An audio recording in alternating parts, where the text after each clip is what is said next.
I've been talking to community members and their friends about Bailey and Preston, and they all have to say the same thing. They can't believe that they're gone.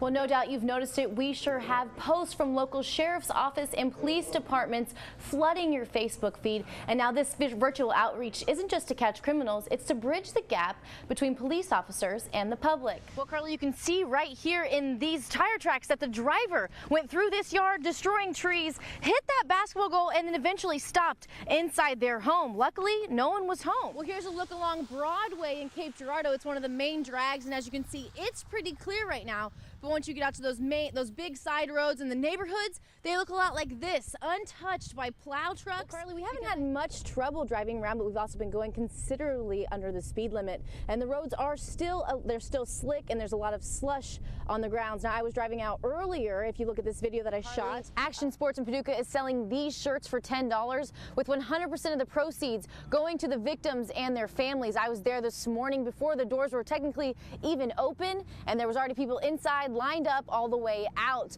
Now, I was out here for the 4 o'clock Heartland News Now, and I'm telling you, it feels 10 degrees colder and the snow is coming down much harder. If you were watching the news at 4, you saw that this road was clear, and now it's already got a white dusting. And well, it's been an emotional day here in Sikeston as dozens have come by to welcome David Robinson home. 18 years too long, man. For real, man. Glad to see you, man. I'm gonna tell the rest of the people, man. That's all right, man. I'll tell you, man. It's all right. You all right? You home, man. You home with us, man. You home with us. Always, big dog. Always. Always. Don't forget it. Don't forget it. For the first time in nearly 2 decades, David Robinson is free. And free indeed. After years of legal ups and downs, Robinson's family can now rejoice in his homecoming. I'm elated. I am super happy. I'm overjoyed. I'm full. I'm really full. It's finally over. And so he's home with his family. And so it's just time to enjoy him, enjoy family, and just enjoy life right now. Everyone, including Robinson, says it still feels like a dream. I'm still taking it all in. I mean, my short-term goal is number one, stay out of trouble.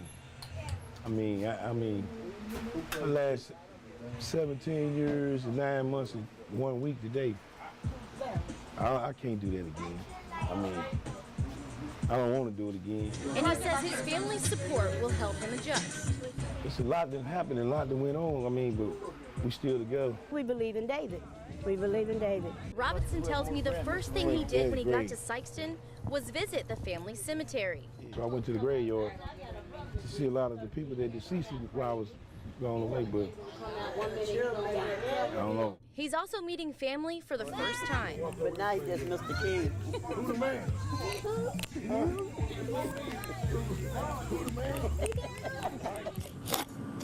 We are following a wall trench to a French colonial house. It belonged to Francois Valet Jr.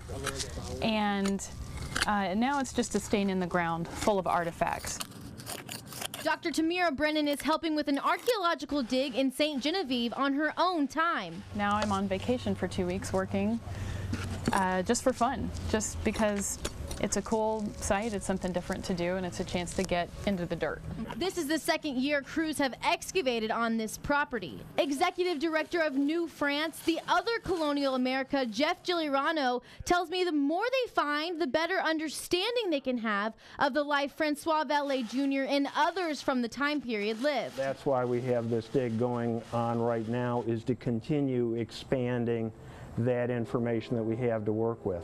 We've just found day-to-day garbage. We found a fork, we find animal bones from things they were eating, the dishes that they ate off of, nails from their houses, and they'll all go back to an archaeology lab where someone will analyze them and eventually write them up in a report so we can interpret what was happening here, you know, back in the 18th century. And you probably heard on our Facebook Live today that they use what they find to figure out how things have changed over time.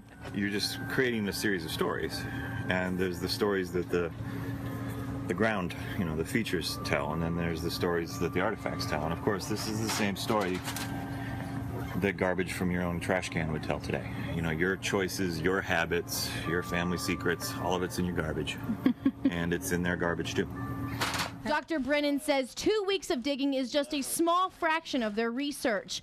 Once they are done, they send everything off to be washed and analyzed. Live Local Now, Kelsey Anderson, Heartland News. Hot.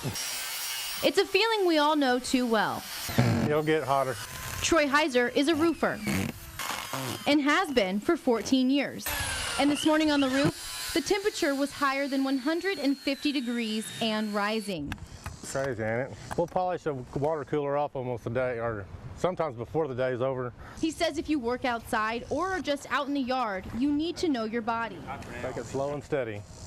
Don't overexert yourself. Just go as you know you're able to, you know. A lot of times the heat can get to you and start messing with you a little bit, and it doesn't hurt to have somebody keeping an eye on you. Heiser says they always try to beat the heat. Try to start early as possible and get out of here as soon as you can. But sometimes that's not always possible. Shoot, by 7 o'clock, I think it was felt like it was almost 100 degrees.